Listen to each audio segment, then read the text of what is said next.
Olá, boa noite, tudo bem? Que bom que você está conosco para mais uma classe bíblica online. Esse é um momento muito especial e importante, onde nós estudamos e aprendemos mais a palavra de Deus. Nós temos já estudado algumas semanas juntos. Se você está acompanhando desde o começo, você é muito bem-vindo. Vamos avançar hoje em mais um estudo. Se você está conhecendo hoje, começando hoje, é muito bem-vindo também. Não se preocupe que a gente vai gastar uns minutinhos relembrando o que aprendemos, especialmente na última semana, tirando algumas dúvidas, algumas questões que talvez tenham surgido no formulário aqui, que você preenche ao final de cada estudo. Vamos então relembrar um pouco e assim avançar. Você que está chegando agora, você que recebeu o link através do meu WhatsApp, assim que acabar então essa transmissão, essa classe bíblica, você poderá então vai receber também aí no seu WhatsApp um link com um formulário, onde você poderá então responder a algumas questões de fixação para que fique ainda mais claro aquilo que aprendemos aqui hoje. Se você recebeu de outra pessoa, se um amigo seu te convidou, pede a esse amigo então para que ele te envie o link e você possa assim responder ali, responda assim que acabar, hoje mesmo, não deixa para amanhã, responda para fixar o que nós aprendemos hoje, tá bom? Nós vamos começar fazendo uma oração e logo depois da oração vamos relembrar um pouco do que aprendemos. Você que está chegando agora é muito bem-vindo. Estamos aqui em nossa classe bíblica e nós vamos orar pedindo a Deus que o mesmo Espírito Santo que atuou, que agiu na formação, que agiu aqui para inspirando a mente dos autores bíblicos para compô-la, para escrevê-la, que esse mesmo Espírito atue também na minha mente, na sua mente, no meu e no seu coração, para que possamos aprender e também aceitar o que vamos estudar hoje, tá bom? Convido você a fechar os seus olhos, aí onde você está, da maneira como estiver, e nós vamos pedir a bênção de Deus para então relembrar um pouco do que aprendemos na última semana e avançar em nosso estudo de hoje, tá bom? Feche seus olhos, vamos orar. Querido Deus, muito obrigado, Senhor, porque o Senhor está conosco, obrigado porque cuida de nós, obrigado, Senhor, porque nunca nos deixa sozinhos e nos deu também a Tua palavra para que possamos aprender mais sobre o Senhor. Nos ajude, por favor, a compreender as importantes lições de hoje. Temos, quem sabe, um dos temas mais importantes que estudaremos nessa série. Naturalmente não há como esgotar tudo que teríamos que falar, mas peço ao Senhor que o Teu Santo Espírito nos ilumine, que o Teu Santo Espírito fale ao nosso coração, que nos ajude não apenas a entender, mas principalmente a aceitar esse assunto tão importante do qual falaremos hoje. Abençoe cada um dos amigos queridos, das amigas queridas que estão acompanhando neste momento essa live. Que o Teu Santo Espírito os visite nesse instante também. Que o Senhor, por favor, cuide de cada um deles. E, Senhor Deus, aqueles que não podem assistir neste momento, que o Senhor também os ajude para que consigam assistir em outro momento e assim aprender mais do Teu amor. Peço-te que abençoe a família de cada um de nós, em nome de Jesus. Amém. Muito bem, nós vamos então agora relembrar, recapitular um pouco do que aprendemos na última semana e quem sabe esclarecer alguma dúvida que tenha ficado. Na última semana nós aprendemos sobre o que acontece com o homem, com a mulher, com a humanidade quando nós morremos. E nós vimos então que Jesus Cristo, ele compara a morte a um sono. E ele o faz quando está prestes a ressuscitar o seu amigo Lázaro. E falamos sobre ele na última semana. Nós aprendemos que o homem foi criado por Deus a partir de dois elementos básicos. Deus formou o homem do pó da terra, então ele cria ali a matéria, o corpo do homem, e Deus então sopra nas suas narinas o fôlego de vida. Assim, ao ter ali um corpo formado do pó da terra e receber o fôlego de Deus, ele se torna uma alma vivente. Assim, aprendemos que o homem ele não tem uma alma. As muitas ideias que nós enxergamos e encontramos na mitologia, que nós encontramos no nosso folclore, que encontramos aí nas muitas mídias, filmes, séries, elas vão completamente em oposição ao que a Bíblia ensina. Não há almas penadas vagando por aí.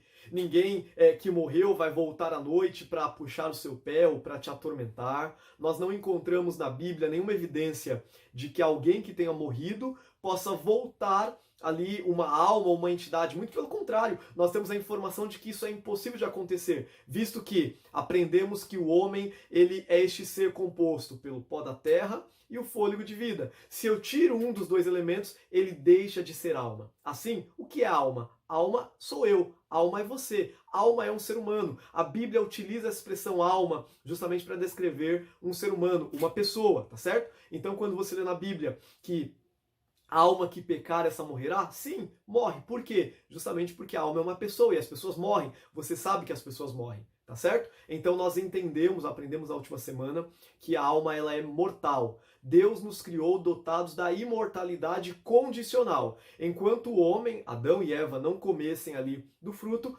viveriam.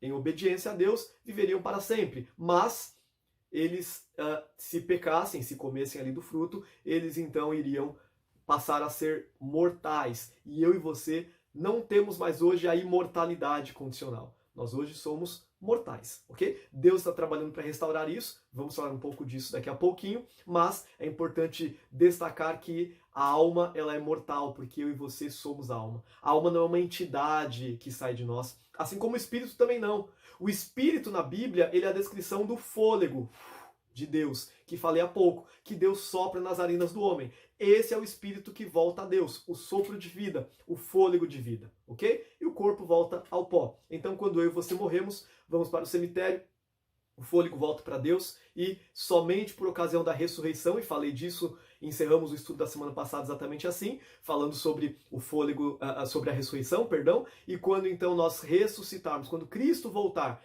então Deus vai soprar novamente o fôlego de vida, vai criar novamente o corpo, e ali então aqueles nossos queridos que dormiram no Senhor, estes vão reviver, nós vamos reencontrá-los, e nós lemos então semana passada a informação de que devemos consolar uns aos outros com essas palavras, isso está lá em 1 Tessalonicenses, tá certo? Hoje nós vamos avançar, na verdade precisaremos recuar um pouco para então avançar. Como assim recuar? Nós falamos 2 semanas atrás, então antes de falarmos sobre a imortalidade condicional, nós falamos sobre o que é o homem. Nós entendemos o que é a mulher, o que é a humanidade. Nós entendemos então que o homem foi sim criado à imagem e semelhança de Deus, mas essa imagem se perdeu. Temos ainda traços das digitais de Deus? Claro que temos, mas a imagem de Deus como tínhamos, essa se perdeu. E então Deus ele precisa fazer um plano para restaurar. Vamos entender um pouco melhor sobre este plano, que eu chamo de plano de substituição. É também chamado de plano da redenção, ou plano da salvação, tá bom? Convido você a abrir sua Bíblia lá em Eclesiastes capítulo 7, e esse texto nós lemos 2 semanas atrás, Eclesiastes capítulo 7, verso 29. Vamos ver então, você pode localizar aí o livro de Salmos na sua Bíblia, mais ou menos na metade, logo depois vem Provérbios, e então Eclesiastes. Eclesiastes capítulo 7, verso 29, onde nós temos aqui um resumo feito pelo pregador, pelo Eclesiastes, daquilo que é o homem. Eclesiastes capítulo 7, verso 29, abra sua Bíblia aí, é bem importante que você acompanhe. Se não estava com a Bíblia ainda, corre lá rapidinho e pega a Bíblia, consegue uma Bíblia aí, ou no seu celular, não sei, mas de alguma forma, leia comigo Eclesiastes capítulo 7, verso 29, onde Salomão ele chega à seguinte conclusão: eis o que tão somente achei, que Deus fez o homem reto, mas ele se meteu em muitas astúcias. Então aqui, Deus ele cria o homem perfeito, Deus cria o homem reto, Deus cria o homem sem tendências para o mal. Ou seja, o homem ele tinha todas as tendências para fazer o bem, mas infelizmente ele se meteu em muitas astúcias. E ao se meter em muitas astúcias, o que nós temos aqui é uma nova realidade. O que nós temos aqui é uma realidade onde o homem agora ele desenvolve uma tendência para o mal, e falamos dela. Nós lemos lá em Efésios que o homem agora ele escolhe naturalmente o mal. Ele desenvolveu uma natureza pecaminosa, uma tendência para o mal. Eu e você temos essa tendência. Toda a humanidade tem essa tendência. É verdade, temos livre-arbítrio, temos o poder de escolha, mas a nossa tendência natural ela é para o mal, ok? E diante dessa natureza nova que desenvolvemos, nós lemos também lá em Jeremias, leia comigo novamente, Jeremias capítulo 13, nós quase que encerramos o estudo da semana anterior com esse texto, Jeremias capítulo 13, e no verso 23 nós lemos o seguinte, Jeremias 13, verso 23. Jeremias, lá no Antigo Testamento, estávamos em Eclesiastes, só avançar um pouco mais, você vai chegar aí em Jeremias, capítulo 13, verso 23, diz assim: pode acaso o etíope mudar a sua pele, ou o leopardo as suas manchas? Então poderíeis fazer o bem, estando acostumados a fazer o mal. Então veja o que Deus fala aqui por intermédio do profeta Jeremias. Se fosse possível alguém mudar o tom de pele, se fosse possível a um leopardo dizer, olha, cansei desse leopardo, quero agora ser um tigre, não quero mais ter manchas, eu quero ter listras, ele pode fazer isso só por força de vontade? Não. Ele nasceu leopardo, ele é um leopardo. Então o profeta Jeremias, Deus por meio do profeta Jeremias, ele fala: da mesma forma, vocês que são maus não podem fazer o bem, porque a sua tendência é para o mal. Você naturalmente faz o mal. Esta, infelizmente, é a realidade humana. Esse é o meu caso, esse é o seu caso. Nós somos como leopardos que não conseguimos, que não podemos, não temos condições por nós mesmos de resolver o problema. Se nós não conseguimos resolver o problema, como então eu posso me aproximar de Deus? Abra sua Bíblia agora no Novo Testamento e vamos lá para o livro de Romanos. Romanos do capítulo 5, no verso 12, nós também vimos esse texto e quem sabe tenha ficado alguma dúvida quanto à questão do que é transmitido de pai para filho. Vamos ler então Romanos capítulo 5, no verso 12, onde Paulo aqui escreve aos Romanos e ele fala de uma realidade de dois Adãos. O primeiro Adão e o segundo Adão, que é Cristo. E ele então vai dizer o seguinte, Romanos capítulo 5, verso 12. Abra aí sua Bíblia, Romanos capítulo 5, no verso 12, nós lemos então o apóstolo Paulo dizendo o seguinte, Romanos 5, 12. Portanto, assim como por um só homem entrou o pecado no mundo, e pelo pecado a morte, assim também a morte passou a todos os homens, porque todos pecaram. Então aqui está sendo dito que houve uma transferência do efeito do pecado. Os efeitos do pecado são muitos, o efeito último é a morte, e a morte eterna. Então aqui está sendo dito que a morte que passou a Adão, ela passou também aos seus descendentes. Então eu e você nascemos já com esse defeito de fábrica, vamos assim dizer. Eu e você nascemos com a natureza pecaminosa e os efeitos do pecado recaem sobre nós. A culpa do pecado de Adão não cai sobre mim nem sobre você. Eu e você não morremos, eu e você não somos condenados pela culpa de Adão ou de qualquer outra pessoa. Nós sofremos os efeitos do pecado. O que é transferido são os efeitos do pecado, não a culpa pelo pecado, ok? Então, essa transferência de efeito passa a mim e a você, e nós então somos pecadores, já nascemos assim. Um bebezinho, uma criancinha, ela já é pecadora. Você não se torna pecador no momento em que você peca. Você se torna pecador no momento em que você nasce. Porque pecador, ser pecador, tem que ver com natureza, não apenas com ato. O ato, o pecado em si, é uma consequência. Conseguiu entender? Pecado é uma consequência de você ser um pecador. Que dia você se tornou um pecador, então? Quando você contou a primeira mentira para sua mãe?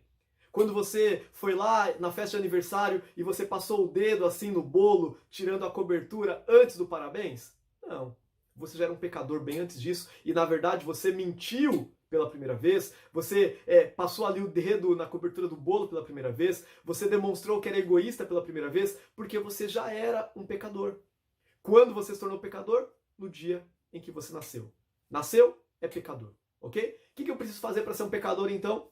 Só preciso nascer. E o pecado, então, ele tem um efeito muito radical, muito dramático na vida do ser humano. Abra sua Bíblia de novo no Antigo Testamento, agora em Isaías capítulo 59. Leia comigo o que acontece comigo e com você quando o pecado que passa a nós, os efeitos do pecado que vem até nós, qual é o resultado, o que acontece conosco em consequência do pecado. Isaías capítulo 59, verso 2. Antigo Testamento, livro de Isaías, capítulo 59, no verso 2 diz assim, Isaías 59, 2, eu leio: mas as vossas iniquidades fazem separação entre vós e o vosso Deus, e os vossos pecados encobrem o seu rosto de vós, para que vos não ouça. Logo, o que é que o pecado ele faz comigo e com você? E é assim que eu defino o pecado. Para mim, essa é a definição mais ampla de pecado. A Bíblia apresenta muitas definições. Vai dizer que o pecado é transgressão da lei.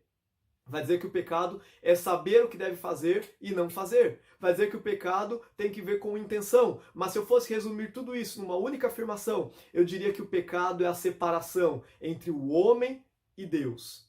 Então veja, aqui em Isaías 59, verso 2, está sendo dito que os nossos pecados nos separam de Deus. Nós estávamos ligados a Deus, unidos com Deus. Lá no Éden, essa era a nossa condição. A Bíblia nos fala em Gênesis capítulo 3 que na viração do dia, no pôr do sol, Deus vinha e se encontrava e falava face a face com Adão e Eva, com a humanidade. Mas então com a entrada do pecado há uma separação. E agora então há um abismo entre nós e o nosso Deus. Esse abismo aqui não dá para fazer maior porque você não vai ver aí na sua tela. Mas então imagine um abismo enorme nos separando. Nós estamos de um lado, Deus do outro, e agora tem um abismo. E aí tem um problema.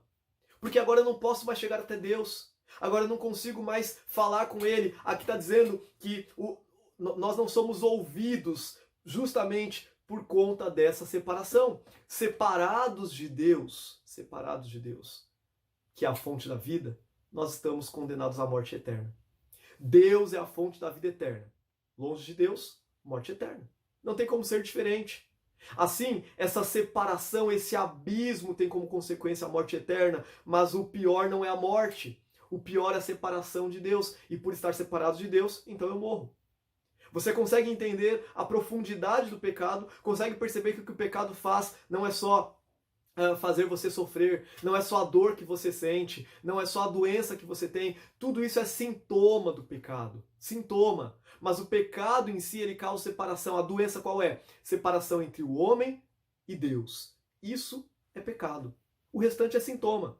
É como uma febre, já falei isso aqui, acredito, no nosso penúltimo encontro. É como uma febre. Febre é sintoma. Se você estiver aí com febre e você tomar um remédio, você tomar aí um antitérmico, vai aliviar sua febre. Mas se você estiver com uma infecção, uma inflamação, o antitérmico resolve o problema? Claro que não. O antitérmico tira a febre, mas ele não resolve o problema.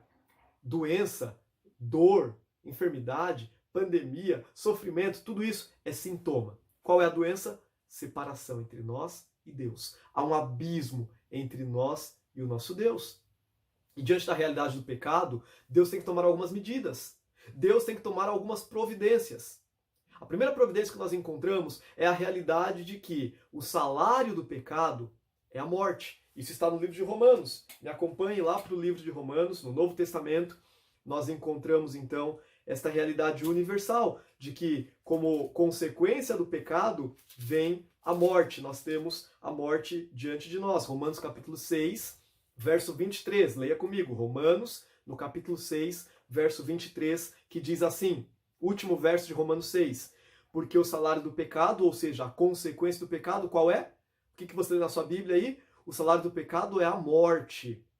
A morte é a consequência última dessa separação entre nós e Deus. Por quê? Porque Deus é a fonte da vida. Deus é a vida. Separado da vida, o que acontece? Morte. É como um aparelho eletroeletrônico, eletrodoméstico, se ele é movido a energia elétrica e você então tira da tomada, o que acontece? Não funciona. Separados de Deus, que é a fonte da vida, nós estamos fadados, nós estamos destinados à morte. Outra realidade que a Bíblia apresenta é que os pecados, eles podem sim ser perdoados. O pecado, ele pode ser perdoado, mas existe um preço. Veja, falamos de salário. A linguagem aqui, a imagem, a ideia é de recurso, dinheiro, não é? Então, você deve receber, como você é um pecador, eu sou um pecador, nós somos pecadores não porque pecamos, mas porque nascemos pecadores, então nós merecemos a morte. Mas então, Deus lhe oferece uma realidade diferente. Porque eu não quero morrer, você não quer morrer, eu não quero estar separado de Deus, nem você, por isso que você está aqui. Você está aqui porque quer aprender mais sobre Deus, mais sobre a Bíblia, quer estar mais ligado a Deus, não é verdade? Então eu não quero me separar de Deus. E porque eu não quero me separar de Deus, Deus, ele então acha uma saída. E abra sua Bíblia então para ler sobre essa saída, sobre essa realidade que está lá no livro de Hebreus, no capítulo 9, Novo Testamento. Estamos aqui em Romanos, pode avançar um pouco mais para frente. Vai encontrar então o livro de Hebreus, já caminhando quase para o fim da Bíblia, e Hebreus capítulo 9, no verso 22, nós lemos o seguinte, Hebreus capítulo 9, verso 22, diz assim, Hebreus capítulo 9, verso 22, com efeito, quase todas as coisas, segundo a lei, se purificam com sangue, e sem derramamento de sangue não há remissão. Então olha só, para resolver o problema do pecado, o salário que é a morte, tem que ter o quê? Morte. Tem que derramar sangue. Então o salário do pecado é a morte. Sem sangue não tem jeito, não tem solução. Então quer resolver seu problema? Morte. Derramamento de sangue. Mas espera aí, então para eu resolver meu problema eu tenho que morrer, então não resolve o problema.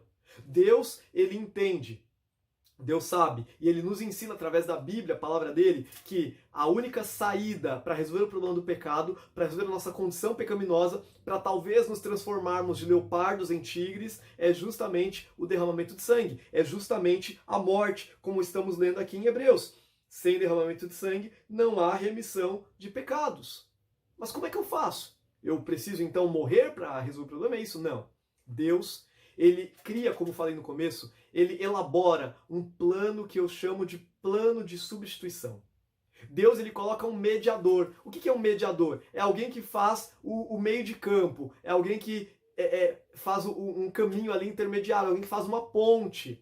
Lembra que eu falei que pecado é separação entre o homem e Deus? Há um abismo entre eu e Deus, entre você e Deus. Então nós precisamos que alguém construa uma ponte para nos ligar novamente, para estarmos de novo com Deus. E nós acabamos de ler que a única forma para que isso aconteça é com o derramamento de sangue. Então vamos ver agora quem é esse mediador e de que maneira ele pode então resolver o problema. Vamos lá para 1 Timóteo capítulo 2, ainda no Novo Testamento, volte um pouquinho aí algumas páginas e nós chegamos até 1 Timóteo no capítulo 2, versículo 5 e versículo 6, que diz assim: Porquanto, 1 Timóteo capítulo 2, encontrou? 1 Timóteo 2, versos 5 e 6. Porquanto há um só Deus e um só mediador entre Deus e os homens. Por que precisa de um mediador? Porque agora o homem está separado de Deus. Os pecados fazem separação entre nós e o nosso Deus. Então há necessidade de que alguém medie, de que alguém construa uma ponte. Quem é esse?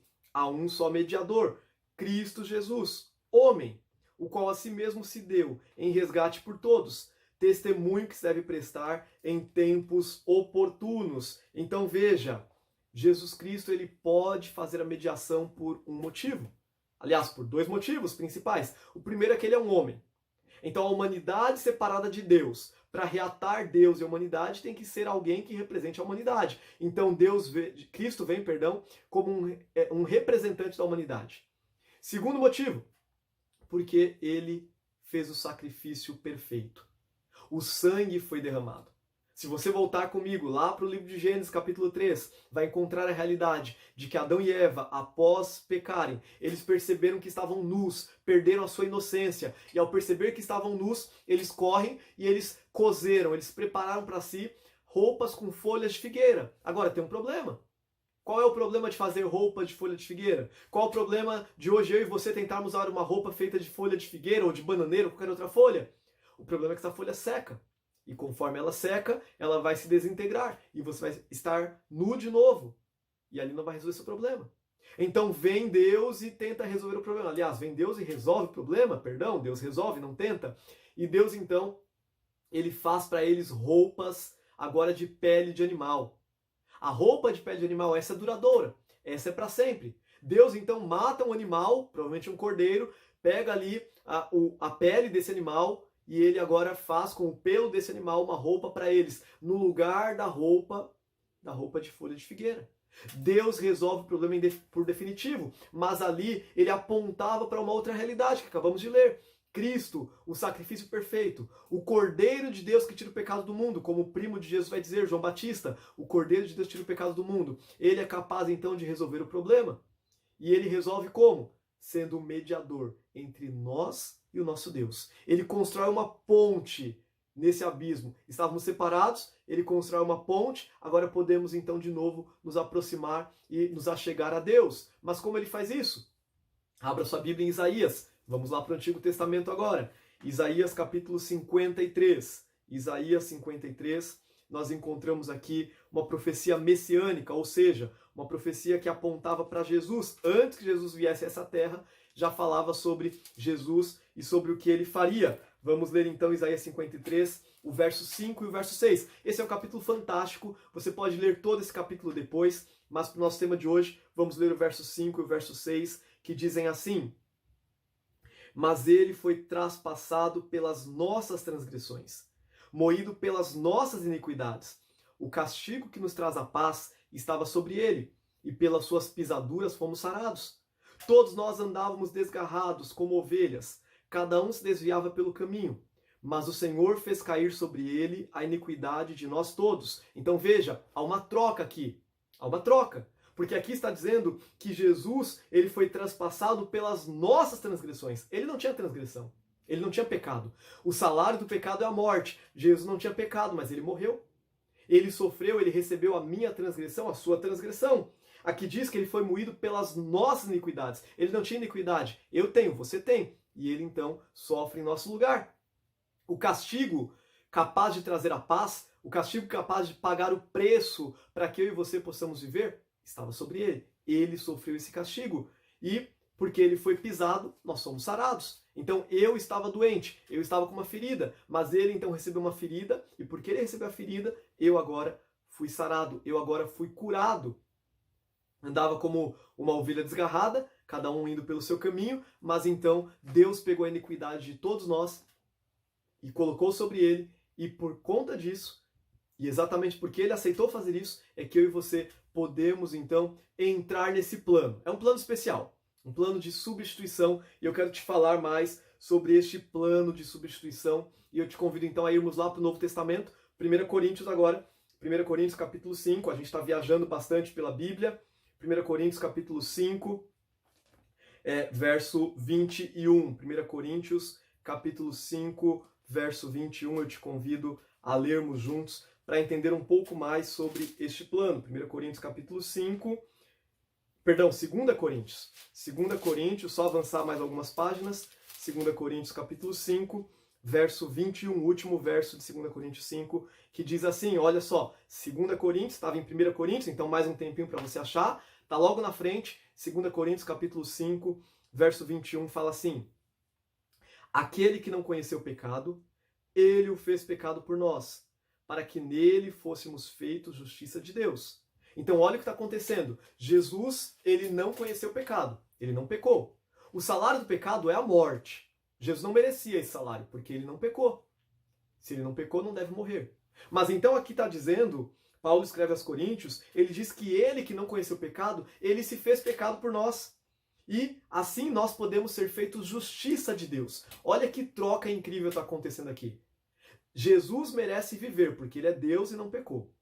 Eu mereço morrer, você merece morrer. Mas então vem Jesus e troca. Ele assume o nosso lugar. Ele pega o meu lugar, ele pega o seu lugar. E ele então dá o lugar dele para mim e para você. Claro, não lugar de deuses, nós não somos deuses. Nós não somos como Deus, como alguns pretendem. Mas eu e você podemos assumir a posição de Cristo Jesus de alguém que tem direito à vida e à vida eterna. Jesus morreu a morte eterna. Até hoje, Cristo foi o único que experimentou a morte eterna, mas a morte não pôde detê-lo, nem mesmo a morte eterna, porque ele é a fonte da vida. E então ele reviveu para que eu e você possamos ter vida. Ele faz uma troca. Ele pega o seu pecado e ele coloca na conta dele. E ele pega a justiça dele e ele coloca na sua conta. Imagine então da seguinte forma, eu quero aqui propor algumas ilustrações para quem sabe tornar mais claro para você essa realidade. A primeira ilustração que eu te proponho é a seguinte, imagine aí que você está passando por dificuldades. Estamos aí em meio a coronavírus, a crise econômica, muitos sem poder trabalhar, e aí você percebe que está ficando sem dinheiro. Na verdade, percebe que já ficou sem dinheiro há algumas semanas, e você então entrou no crédito, no cheque especial, e agora então você está todo endividado, sua conta no negativo, você não sabe o que vai acontecer, e você está aí preocupado. Mas acontece que você tem um primo, e este seu primo é um primo muito rico. Não, ele não é muito rico. Ele é milionário. Não, ele é bilionário. E esse primo bilionário, então, ele fica sabendo da sua condição e ele fala o seguinte, olha, eu vou fazer o seguinte para ajudar você. E aí você, não precisa me ajudar. Não, eu quero te ajudar. Faz o seguinte para ajudar você. Eu tenho aqui a minha conta bancária, tenho muito dinheiro, sou bilionário, como você sabe, e tem a sua conta bancária. Você está devendo dinheiro. Não deve ser muito. Quanto é que você está devendo? E você fala, está devendo ali, sei lá, 3 mil reais, tá bom? Estou devendo 3 mil reais. E o primo fala, eu tenho muito dinheiro. Então, nós vamos fazer o seguinte, nós vamos fundir as duas contas bancárias, a minha e a sua. Então, eu pego a sua dívida, que está na sua conta e vem para a minha, e você pega o meu saldo e vai para a sua conta. Então, agora, pega as duas contas e transforma numa só. Tá entendendo o que está acontecendo? Você que tinha uma dívida, agora você tem o quê? Crédito. Agora você tem muito dinheiro, você é bilionário igual ele. Porque agora se fundiram as duas contas. É exatamente isso que Cristo Jesus faz por mim e por você. Você tem um débito, pecado, merece a morte. Ele tem crédito, sem pecado, vida eterna. E quando então ele faz uma conta conjunta com você, quando ele cria essa conta conjunta e transfere todo o saldo dele para a sua conta e todo o seu débito, seu saldo negativo para essa mesma conta, você fica no positivo. É isso que Cristo faz por mim e por você. Ele entra num plano para poder zerar o seu débito. Jesus ele faz ele une as duas contas bancárias, a dele e a sua, e ele acredita isso a você, ele faz uma troca. Deixa eu te propor então uma outra analogia, e ela me impressiona bastante, eu sempre faço essa analogia, você talvez tenha me ouvido falando sobre isso. O que Cristo faz é mais ou menos o seguinte: imagine que você é um assassino em série, um serial killer, e ali como assassino em série, você já matou muitas pessoas, a polícia está te perseguindo, e imagine que você vive num país onde existe a pena de morte. E ali então, você sempre consegue escapar, você é um assassino muito minucioso, que não deixa pistas, mas um dia então você entra numa casa e você, ao entrar naquela casa, você encontra uma jovem de 22 anos. E você então olha para aquela jovem e você a assassina. Mas enquanto você está ainda ali, a polícia chega e você é preso em flagrante, você tem ali as imagens da câmera de segurança que provam, tem as suas digitais, tudo indica que você é o culpado, não tem como fugir dessa vez, você é levado preso. Então chega o dia do seu julgamento. Na verdade, o seu julgamento é mais ali simplesmente para ter o julgamento, você já sabe que a sentença é a pena de morte. E ali então você sabe que vai ser sentenciado à morte. Você está só esperando o momento que o juiz vai bater o martelo e vai dizer culpado e você vai ser sentenciado. E de fato é assim que acontece. As evidências são apresentadas, as provas são apresentadas, você é sentenciado à pena de morte e ali então você é levado e você sabe que vai morrer daqui a pouquinho. Acontece que, enquanto você está ali esperando para morrer, está esperando o momento que vai ser conduzido para o corredor da morte, você está lá e, de repente, o guarda se aproxima de você. Ele toca no seu ombro e ele faz um sinal para que você o acompanhe. Você sabe que vai morrer agora. Você vai acompanhando, mas enquanto você o acompanha, você percebe que vocês já passaram pela porta que dava acesso ao corredor da morte. Você não entende nada, não sabe o que está acontecendo, e ali, por não entender e por não saber o que está acontecendo, você o segue, mas fica bastante confuso. De repente ele abre uma porta e você percebe que aquela porta dava acesso para a saída, dava acesso para a liberdade. Você não entende nada, mas ele manda você ir embora. Você desce o primeiro degrau e então você percebe que tem um carro ali na frente parado. Daquele carro sai um homem, um senhor já de certa idade, ele vem em sua direção até você e ele fala: eu vim te buscar, entre comigo no carro. Você não entende nada, mas então você entra no carro com ele, você não tem escolha, pensa que talvez vai morrer de uma outra forma.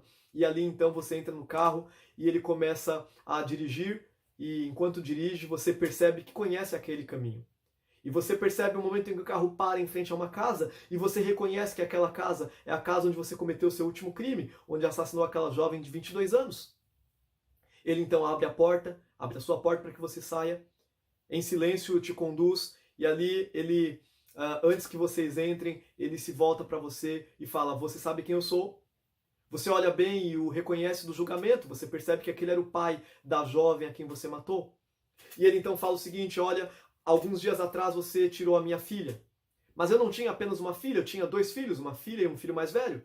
E o meu filho mais velho, então, hoje, depois que você foi condenado à morte, enquanto você esperava, o juiz havia te condenado já, ele entrou correndo ali no tribunal e ele então disse que ele iria morrer no seu lugar. E nesse exato momento ele está morrendo no seu lugar. Assim você tirou meus 2 filhos, você tirou a minha filha e você tirou o meu filho que escolheu morrer no seu lugar também. E agora que eu não tenho mais filhos, você vai assumir o lugar dele. Você vai morar comigo, eu sou o seu pai a partir de hoje. Você agora vai morar aqui, e então como é que você reage? Como é que você fica estupefato diante de uma situação como essa? Mas então você entra e ele sobe as escadas, você o acompanha, ele então abre mais uma porta e você vê que ali é um quarto, e ele fala: este era o quarto do meu filho. A partir de hoje esse é o seu quarto. Naquele guarda-roupa estão as roupas dele. Essas roupas são suas. Os calçados dele são seus. O computador dele ali na mesa é seu. O meu filho trabalhava comigo na minha empresa. Se você quiser, esse emprego é seu. A partir de hoje, você é o meu filho. E agora? Como você se sente diante disso? Confuso? Intrigado? Difícil imaginar, não é mesmo? É uma situação, quem sabe, surreal, inimaginável, mas é exatamente isso que Cristo fez por mim e por você. Nós somos assassinos, nós somos miseráveis, nós somos pessoas más, naturalmente, aprendemos isso já há 2 semanas atrás. Mas então o filho, ele vem, o filho mais velho, e ele decide morrer em nosso lugar para que nós tenhamos vida. E não apenas ele nos concede a vida, mas ele nos dá um outro direito. Abra sua Bíblia agora em João, o Evangelho de João, logo no primeiro capítulo. João capítulo 1, nós encontramos aqui uma informação importantíssima, onde nós entendemos que Jesus, ele que morre em nosso lugar, ele não apenas morre, mas ele nos concede também um outro direito, e no verso 12 lemos assim, João capítulo 1, verso 12, mas a todos quantos o receberam, deu-lhes o poder de serem feitos filhos de Deus, a saber, aos que creem no seu nome. Olha o que está sendo dito aqui, todo aquele que crê recebe o direito de ser chamado filho de Deus. Essa troca, o filho, ele te dá o direito de ser filho. Ele que não tem pecado, ele morre no seu lugar. E nessa troca ele não só acredita na sua conta, mas ele agora te dá o direito de ser chamado filho. E você pode entrar na casa do pai como filho. Você pode entrar no quarto do filho, porque esse quarto agora é seu. Usar as roupas do filho, porque agora a roupa é sua. Aliás, a Bíblia vai usar muito essa figura, essa ideia de roupa. E ele vai dizer que nós, como falei quase agora, que nós estávamos nus pelo pecado, envergonhados. Daí tentamos fazer do nosso jeito, nos vestimos com roupas de figueira, não resolve. Então ele vem e nos cobre com vestes, com pele de animal, representando as vestes da justiça de Jesus. A justiça de Cristo, ela quer nos cobrir. A justiça de Cristo, a veste de Cristo, ela nos permite agora usarmos a roupa dele. E eu e você nos tornamos filhos de Deus. Você, eu, pecadores, podemos sim nos tornar filhos de Deus. Podemos nos tornar filhos como filho, porque ele aceitou vir e viver e morrer em nosso lugar. Eu e você não temos que morrer justamente porque ele morreu por mim e por você. Você consegue entender isso? Claro, o texto está dizendo que esta morte foi por todas, mas se torna filho todo aquele que o recebe, todo aquele que crê no seu nome. Se você crê, então você tem o direito de ser chamado filho de Deus. Veja o que diz ainda João no capítulo 3, no verso 16, diz assim, olha só. Você talvez conheça bem esse verso. Vamos ler o verso 16 e o verso 17. Porque Deus amou ao mundo de tal maneira que deu o seu Filho unigênito para que todo aquele que nele crer não pereça, mas tenha vida eterna. Verso 17. Porquanto Deus enviou o seu Filho ao mundo, não para que julgasse o mundo, mas para que o mundo fosse salvo por ele. Então Deus, ele envia seu Filho porque ele ama. Ele ama o mundo inteiro. Ele não ama só eu ou você. Ele não ama as pessoas boas apenas. Ele não ama quem é bonzinho. Deus não é um Papai Noel que vem no fim do ano e fala, olha, você foi um bom menino, vai ganhar presente. Não. Deus, ele ama e ama quem? Todos. A iniciativa é divina. Deus é quem toma a iniciativa. E ele ama o mundo inteiro. E ele dá o seu filho para morrer pelo mundo inteiro. Mas então ele dá o direito de vida eterna para todos os que creem. Ele dá o direito de ser feito filho de Deus, todo aquele que crê nele. Se você crê em Jesus, então isso é o bastante. Veja, eu disse lá atrás que para você ser um pecador, você só precisa nascer. E agora eu estou te dizendo que para você ser uma nova pessoa, para se tornar filho de Deus, só tem que nascer também. Aqui em João 3 nós encontramos uma conversa à noite entre Jesus e Nicodemos. E Nicodemos, então, ele pergunta o que ele deve fazer, o que ele deve fazer para ganhar, para conquistar a vida eterna, como ele pode, então, conhecer o reino de Deus. E Cristo, então, diz para ele que a única forma é nascendo novamente. Você que é um filho do pecado, eu que sou um filho do pecado, nós que somos filhos das trevas. Aliás, é muito interessante quando nós vamos lá para o livro de Gênesis, e nós lemos aqui a genealogia de Adão, no capítulo 5, abra comigo, Gênesis capítulo 5, nós temos aqui uma relação, uma lista dos descendentes de Adão. E nessa lista de descendentes de Adão, nós encontramos o seguinte, Gênesis capítulo 5, primeiro livro da Bíblia, capítulo 5, a partir do verso 1, diz assim, este é o livro da genealogia de Adão. No dia em que Deus criou o homem, a semelhança de Deus o fez. Homem e mulher os criou, e os abençoou, e lhe chamou pelo nome de Adão no dia em que foram criados. Viveu Adão 130 anos e gerou um filho à sua semelhança, conforme a sua imagem, e lhe chamou Sete. Veja, Deus criou Adão e Eva à sua imagem e semelhança. Adão e Eva eram a imagem e semelhança de Deus. No entanto, quando Sete nasce, quando o filho de Adão e Eva nasce, ele não é a semelhança de Deus. Ele é a imagem e semelhança de quem? De Adão. Eu e você somos filhos de Adão, nascemos filhos do pecado, debaixo da condenação, nascemos como filhos do pecado e agora nós recebemos o direito de sermos chamados, de sermos feitos filhos de Deus unicamente se aceitarmos esse direito, o direito de sermos chamados, o direito de sermos feitos filhos de Deus. Eu e você hoje podemos, pela fé, crendo, se aceitarmos, sermos chamados filhos de Deus. Agora veja, o que é então crer? É simplesmente dizer eu creio? É simplesmente dizer eu aceito? Aquele que crê é como, na nossa analogia, imagine de novo que você é aquele assassino em série. E você então é perdoado. Você recebe o direito de morar naquela casa. Mas você então se sente indigno e fala, não, eu não quero isso. Eu quero continuar na minha vida de assassino e eu quero ser preso de novo para ser morto e pagar pelos meus crimes. E você foge de casa, da sua nova casa, foge do seu novo pai, do seu novo quarto. Você abandona tudo aquilo. Você então vai ser filho daquele homem? Não. Mas se você tão somente decidir e aceitar permanecer ali, decidir aceitar ficar naquela casa, decidir aceitar passar ali o resto da sua vida em gratidão ao lado do homem que resgatou você, então você será verdadeiramente filho daquele homem. É isso que Deus faz por mim e por você.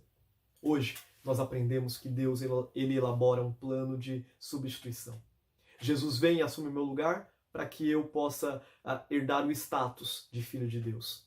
Ele, filho de Deus, eu, filho do pecado. Ele faz uma troca. Ele se faz pecado para que eu seja filho de Deus. Eu mereço a morte, ele merece a vida. Ele faz uma troca para que eu possa viver porque ele morreu. Ele, aquele que nos salva, vem e faz essa troca. E hoje ele oferece a você. Hoje ele oferece a você essa oportunidade. Oferece a você a oportunidade de viver a vida que ele te deu. Hoje ele te oferece a oportunidade de viver para sempre como filho de Deus, porque ele, filho de Deus, quis trocar contigo. Hoje eu quero orar por você.